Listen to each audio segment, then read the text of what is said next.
2시간 전에 마감한 트레이더가 생생하게 전하는 글로벌 마켓 리뷰 델타원입니다.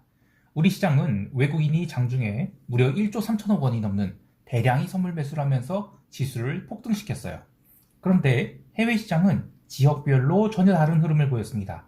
미국이 생산자 물가지수 PPI 발표 이후 지수가 일시적으로 조정을 보였지만 유럽 증시 현물 마감은 신고가로 끝났고 미국은 함께 반등을 하다가 장마감 1시간 전에 급락으로 뒤집혔죠.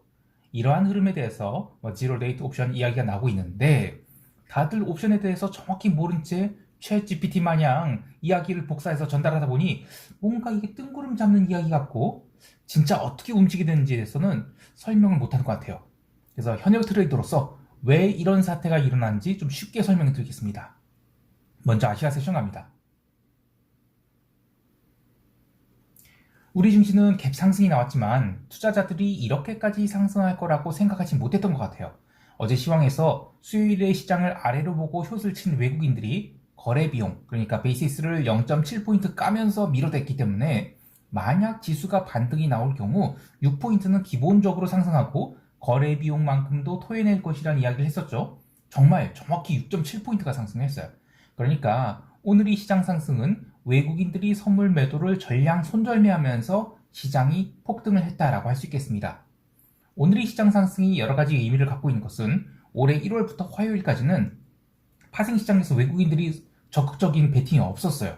주로 현물 매매, 그것도 패시브 매매가 꾸준히 들어오면서 시장을 받쳤는데 수요일과 목요일에 이렇게 외국인들이 적극적인 선물 매매를 하기 시작한 것은 이제부터는 이 구간에서 변동성이 상승할 수 있다는 것, 이런 것에서 의미가 있고 또 해외 시장이 도와준다면 의미 있는 레벨업이 이루어질 수 있겠다라는 생각도 들어요. 그러니까 2월 초부터 1월 말고 2월 초부터 지금까지 325선을 중심으로 계속 횡보가 있었죠. 그러다가 수요일에 숏배팅으로 시장이 하락 전환된 것처럼 보였는데 그걸 모두 다 감아 올렸단 말이에요. 그러면 이것은 레벨업을 앞둔 베어트랩이 될 수 있는 것이죠. 선물 베이시스 또한 수요일은 아주 심각한 매고데이션을 보였는데 오늘은 이론 베이시스 수준으로 완전히 회복되었습니다. 물론 여기서 지수를 더 당기려면 옵션을 이용하든지 아니면 선물 베이시스를 더욱 확대시켜야 되는데 그 부분은 내일이 몫으로 남겨둔 것이겠죠. 하나 더 재미있는 것을 보면 돌아온 슈퍼게임일까요? 특정 개인이 콜 320을 평단 한 5.8포인트 정도에 무려 5,000계약이 매수를 질렀어요. 개장과 함께 30분 동안 대량의 콜옵션 매수를 질러서 상당히 큰 평가 이익을 얻은 채 오버나잇을 하게 되었는데 작년에도 연초에 이렇게 옵션을 대량으로, 그때는 풋옵션이었지만 대량으로 질러댄 개인이 있었죠. 대체 무슨 돈으로 이렇게 지르는 것인지 모르겠지만 참 놀라울 따름입니다. 왜냐하면 어제의 콜옵션 매수 자리는 기술적 분석으로도 또 수급 측면에서도 상당히 의미가 있는, 그러니까 확률적으로 높은 매수 자리였어요. 그리고 당연히 오버나잇을 해도 되는 자리였기 때문이죠. 기술적 분석으로는 해외 시장이 지금 연속으로 양봉을 이어가고 있었죠. 그런 상황에서 외국인들이 숏배팅을 무조건 손절매야 되는 거예요. 그러니까 3포인트가 갭상승이 나왔다 하더라도 거기서 콜을 매도한 게 아니라 콜을 매수한 것은 적극적으로 질러도 되는 그런 자리였던 거예요. 자, 어쨌든 이런 지수 상승에 지수가 추세 하락 전환했다고 판단한 기관들은 그 전일에 이제 외곽의 콜옵션 매도를 대량으로 했었죠. 근데 그거를 하루 만에 당연히 손절매를 해야죠. 그런데 풋옵션 매도는 의외로 얼마 하지 않았어요. 그러니까 풋옵션 쪽으로는 누적된 미결이 아직 많이 남아있고 지수가 아직 상방으로 발산한 건 아니죠. 계속 325선 그 위로 막 뛰어 올라가는 것은 아니기 때문에 그렇게 올라가는 것을 확인하고 풋 매도를 결정하려는 것 같습니다.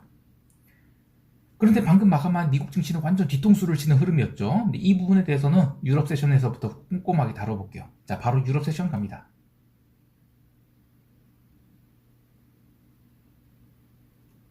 유럽 증시는 참 강했습니다.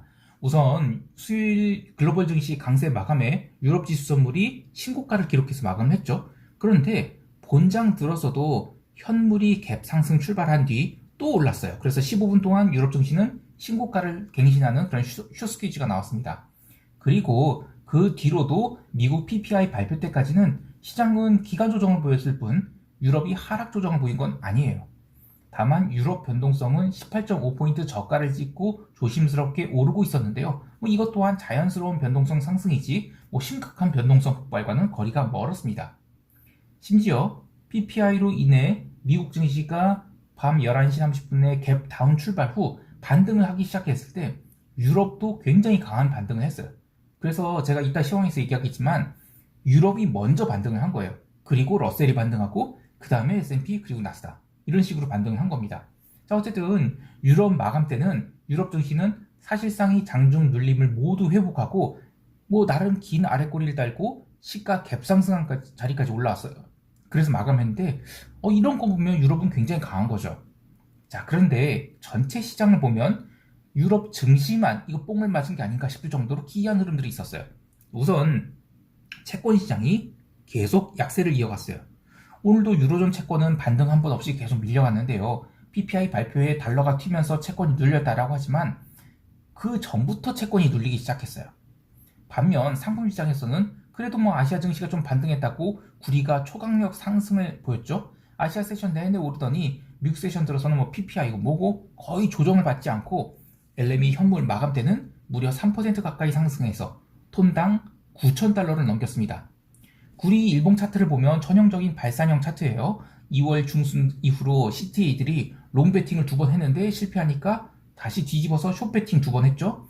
그러다가 다시 숏컵을 하니까 이런 강력한 상승이 나온 거예요. 자, 근데 이렇게 오르면 숏이 아니라 롱으로 전환되는 것일 수 있죠. 그래서 이 부분은 이따 이야기를 하기로 하고, 기름 시장도 간단히 보면 기름은 아주 좁은 박스에서 거래량도 없으면서 등락을 거듭하고 있어요. 기름 옵션 거래량이 새로운 월물이 되면서 이제 거래가 되고 있는데, 그래서 양 옵션 프리미엄이 굉장히 높아요. 그래서 거래량이 얼마 없는 상황인데 3월물 기름 선물이 최종 거래일도 지금 코앞에 다가와 있죠. 3월, 4월 스프레드 이야기하시는 분들이 있는데 이거는 뭐 3월 만기가 코앞에 다가와 있으니까 거의 붙어 있는 게 비정상이 아니에요. 그런데 CLJ3와 CLM3, 그러니까 4월과 6월 스프레드가 지금 0.16 마이너스 0.16포인트까지 붙어 있어요. 이러면서 횡보하고 있는데 이거는 굉장히 의미가 있는 겁니다. 향후 기름 시장이 턴을 한다면 저는 기름이 꽤 큰 의미 있는 상승이 나올 수 있어 보여요. 자, 여기까지 하고 오늘 스트레스를 가득 주었던 미국 세션 이야기로 넘어갈게요.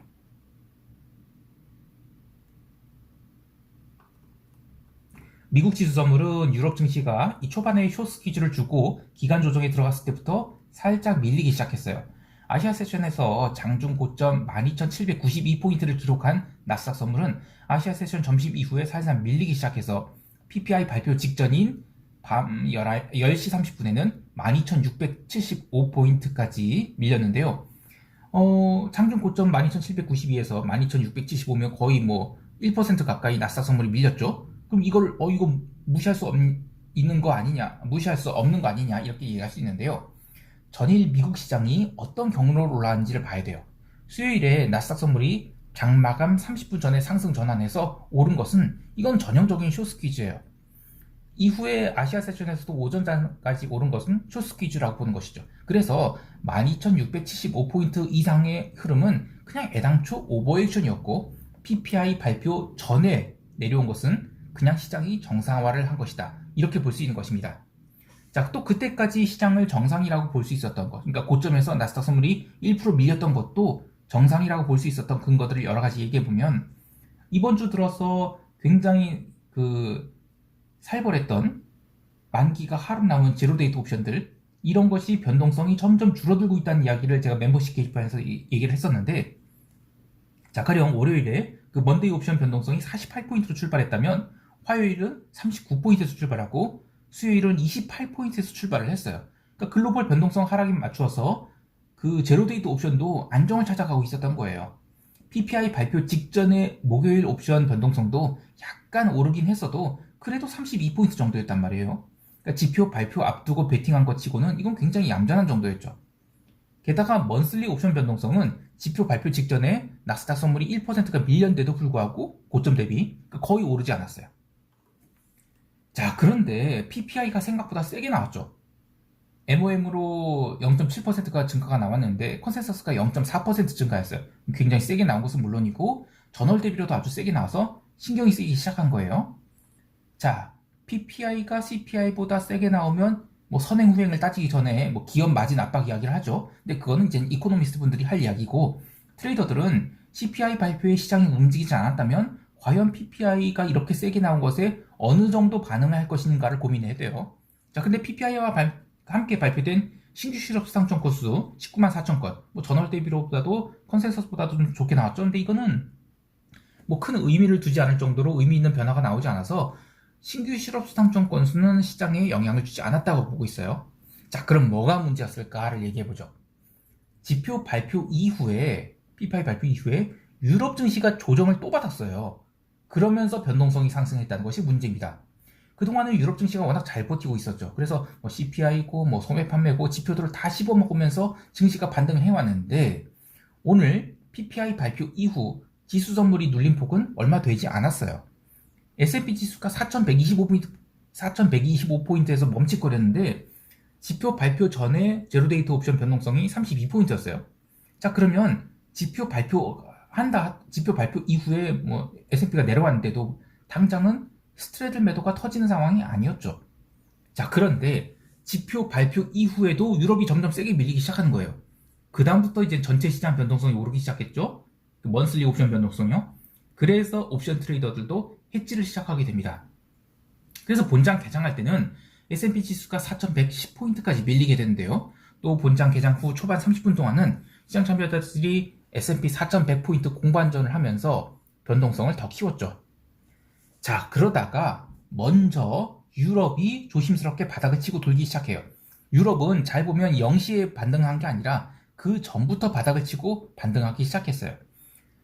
유럽 장마감까지 1시간 30분 남은 상황에서 유럽이 먼저 5일 이평선을 찍고 먼저 반등하니까 미국 시장 참여자들은 두 가지 고민을 하는 거예요. PPI 발표와 함께 시장 밀린 것이 그 S&P 기준 4,125포인트였죠. 거기서 4,100포인트까지는 유럽 시장의 분위기 악화와 함께 변동성이 상승한 것 때문인데 만약에 유럽이 반등을 시작한다? 그러면 최소한 S&P 4,125포인트까지는 반등할 수 있는 가능성이 높았죠. 그래서 거기서 막 반등을 했다가 다시 내려온 등 그래서 4,100포인트에 수렴하는 이런 것이 일반적인 그런 기대할 수 있는 상황이었는데 게다가 이젠 제로데이트 옵션인 떨스데이 S&P 옵션 그리고 먼슬리 옵션 변동성이 증가분에 비해 S&P 지수는 찾고 있는 4,100포인트에서 지지를 받는 거예요. 그러니까 이제 S&P도 이거 더 이상 소실 치면 안 되겠다 싶어서 위로 돌기 시작했죠.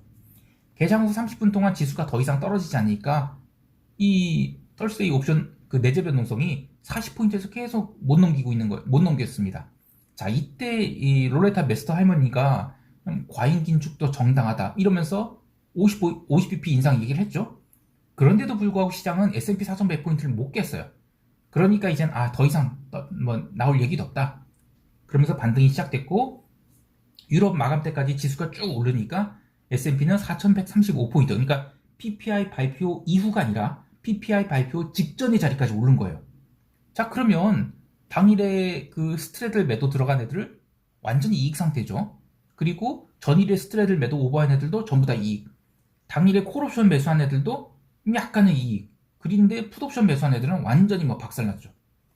자, 근데 그 이후의 흐름들이 트레이더 입장에서 참 고민되는 거예요.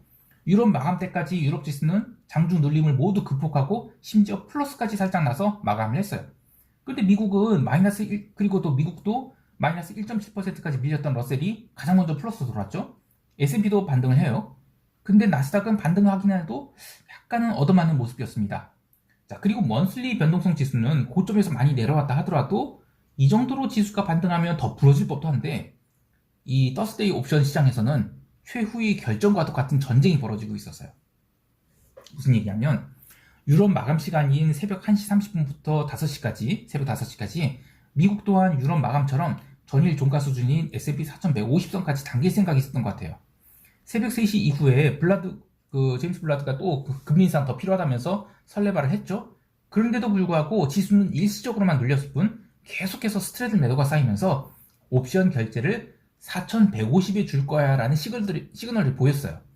새벽 5시경에 이 썰세이 옵션이 스트레들 합은 12포인트에 불과했습니다.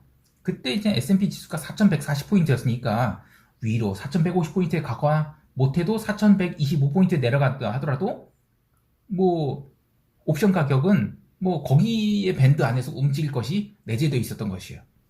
자, 그런데 멤버십 게시판에서 제가 계속 남겼듯이 새벽 2시 이후로부터 테슬라가 시장을 방어하던 것이 조금씩 무너지기 시작했어요. 테슬라의 리콜 이슈는 그 전에 나왔습니다.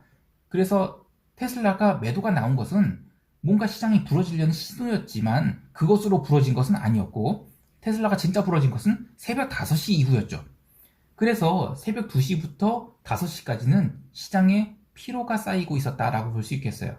지수가 올랐어도 굉장히 피곤한 상태였는데, 그 이유들을 하나씩 그 시장 참여자들 입장에서 얘기를 해보면, 자, 우선 스트레드를 팔았던 변동성 매도자들, 변동성 매도를 계속하기 위해서 그 현물 매수로 해칭을 하는데, 그런데 현물이 살살 망가진단 말이에요. 그리고 스트레스 받기 시작한 거죠. 또 콜옵션을 시초가에 싸게 매수한 쪽에서도 콜옵션들이 더 이상 못 오르고 그 시간가치 감소가 계속 나오니까 옵션이 녹아내리기 시작한 거예요. 그래서 스트레스 받기 시작했죠.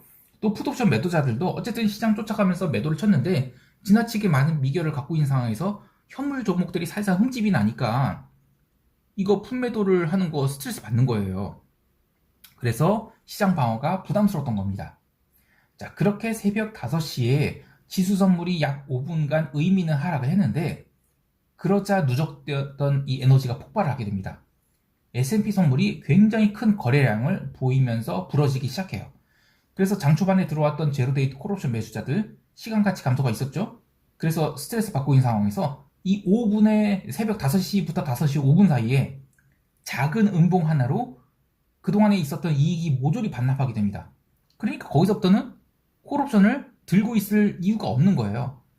그래서 이제 5분 딱 그렇게 이익을 싹 반납시키니까 그 다음 5분에 콜옵션 치우자 하면서 콜옵션의 매도 압력이 쫙 가해졌죠. 그리고 풋옵션 매도자들 또한 S&P 4150포인트 보고 효과말을 잔뜩 집어놨는데 거래량이 터지니까 어떻게 해요? 손절매를 안 할 수 없죠. 스트레드 매도자들 또한 명백히 합성 선물이 뒤집히는 거 보이는데 손절을 안 할 수가 없었던 거예요. 여기서 뭐 어떤 이들은 이 블라드 아저씨가 시장이 안 빠지니까 설레발을 쳐서 지수가 부러졌다고 하는데, 블라드가 이제 두 번째로 설레발을 친 것은 새벽 5시가 아니라 새벽 5시 반이었어요. 그리고 애당초 오늘 시장이 오른 것은 파생시장이 현물시장을 지배한 것 때문에 오른 것이죠. 그래서 내린 것 또한 파생시장이 이해관계에 의해서 내린 것으로 봐야 돼요. 그렇게 새벽 5시 30분까지 밀리고 나서 거기서부터 시장을 더 내린 것은 이 떨스데이 옵션을 S&P 4100으로 결정시킬 것이냐, 이걸 놓고 공방전이 있었다라고 봐요. 근데 개장 초에 갭다운 출발로 변동성이 상대적으로 높은 상황에서 마켓메이커들이 동적 스트레스를 쌓았어요. 그러니까 새벽 5시까지 지수가 점진적 반등을 하면서 스트레들이 최대 이익을 줬죠. 거기서 다시 내려간들 4100포인트를 강하게 깨고 내려가기에는 일단은 새벽 5시 반부터 한 30분 남았는데 그 쉽지가 않죠. 그리고 스트레드 이익을 완전히 토해내기엔 또 여러 가지 상황들이 허락하지 않았어요. 그래서 마켓메이커들에게 적절한 이익을 주는 타협점인 핀포인트를 S&P 4100 여기로 마감시켰다라고 보고 있습니다. 참 이런 거 보면 이 시장의 구토가 나오죠. 아주 디스커싱입니다. 펀더멘털은 안드로메다로 보냈고 오로지 투기가 판을 치는 시장, 콜옵션에 대한 매수 때문에 시장이 오르고 콜옵션 시세 주지 않으려고 나중에 한 번에 다 밀어버리고, 이렇게 뭐 참 답답한 시장이지만 시장이 돌아가는 메커니즘은 알아야죠. 그러니까 테슬라나 AMD가 5% 넘게 빠졌다고 해서 지수가 내린 게 아니라 옵션 시장이 이해관계로 시장이 올랐다가 내렸다, 이렇게 냉정하게 볼 수 있어야 되겠습니다. 자, 여기까지 하고 시장 총평하면서 대응 전략 이야기할게요.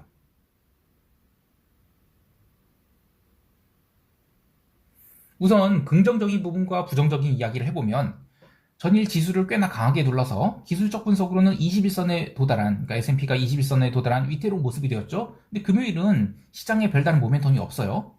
전일이 변동성 상승으로 제로데이트 옵션, 그러니까 그 금요일의 제로데이트 옵션은 S&P 서드 위클리 옵션이에요. 이거에 이제 그 내재 변동성이 지금 대충 32포인트 선에 분포되어 있는데, 이번 주 월요일부터 계속 변동성이 이제 하락 추세가 있었죠. 그래서 저는 여전히 옵션 가격은 변동성 매도를 주기에 적합한 수치라고 봐요. 그러니까 21선 한 번에 깨고 내려갈 가능성보다는 지수가 오히려 장중에 바닥을 확인하고는 강한 상승으로 마감할 가능성이 커 보여요. 그래서 근데 이것을 이제 파생시장이 또 이해관계에 따라 움직이겠죠. 방향성은 정확히 어떻게 될지 모르지만 기본적으로는 이제 개별 종목의 에너지가 많이 꺾였다라고 보고 있습니다. 특히 21선을 깬 채로 기간 조정에 들어간다. 그러면 그때부터 이 시장 하락은 저는 의미가 있을 것 같아요. 그래서 이번 주까지는 해외 시장에 대한 쇼패팅을 하지 않고 계속 지켜볼 것인데요. 시장이 기간 조정 모드로 갈 것인지 아니면 가격 조정 모드로 갈 것인지에 따라서 잡아야 될 포지션 형태가 완전히 다르죠. 그래서 금요일이 종가를 보고 결정하도록 하겠습니다. 우리 시장은 갭 다운이 예상되지만 무리해서 다시 롱을 숏으로 돌리거나 하진 않을 것인데요. 전일 변동성이 바닥을 찍고 올라간 것은 좀 부정적인 부분이지만 유럽 증시에서 확인된 저가 매수가 여전히 남아있고 또 채권 시장이 눌림에 대해서 시장 참여자들이 애써 외면하고 있죠. 그래서 당장은 시장이 부러진다고 보지 않고 있어요. 다만 통화 시장에서 달러화가 점점 강해지고 있는데 이것으로 이머징 증시 모멘텀이 사라지는 것은 아닐까 이런 고민도 있어요. 어쨌든 아직은 파생 시장이 시장을 지배하고 있는 것이지 시장이 방향성이 강하게 아래로 꺾인 것은 아니라고 보고 있기 때문에 저는 한국 시장에서는 기존이 그립감만 조절한 정도로만 대응할 거예요. 마지막으로 이거 하나 더 이야기해보면 이것은 제가 좀 더 검증해봐야 될 이야기인데 지금 증시가 올라가거나 잘 버티고 있는데 채권 시장은 계속 밀리고 있어요. 그만큼 채권이 상대적 가격 매력이 부각되고 있는데 만약에 이 금리가 계속 올라갔고 터미널 레이트가 5.5% 6% 막 찍고 있는 상황에서 증시가 어느 순간 버티지 못하고 부러진다. 그러면서 채권이 강하게 바닥을 치고 튄다? 그러면 그때 저는 지수가 아주 강하게 부러질 수 있다고 봐요. 근데 그 시점이 3월 말이 되는지, 그러니까 그 1분기 끝나고가 될지 아니면 1분기 끝나기 직전이 될지 모르겠는데 어쨌든 점점 저는 채권 시장에 대한 절대적인 가격 메리트가 생겨나고 있다고 봅니다. 그래서 이거는 제가 아이디어를 좀 더 디벨롭 해야 되겠지만 어쨌든 저는 채권 시장이 일방적인 하락이 마냥 편하진 않습니다. 시장이 참 어렵게 돌아가고 있습니다. 이럴수록 리스크 관리에 유의하시기 바라며 원하는 방향성이 있다면 단가를 잘 조절해서 또는 손익 관리를 해가면서 대응하시길 바라요. 오늘 하루도 성공 투자하시길 바라고요. 이상 델타원이었습니다. 감사합니다.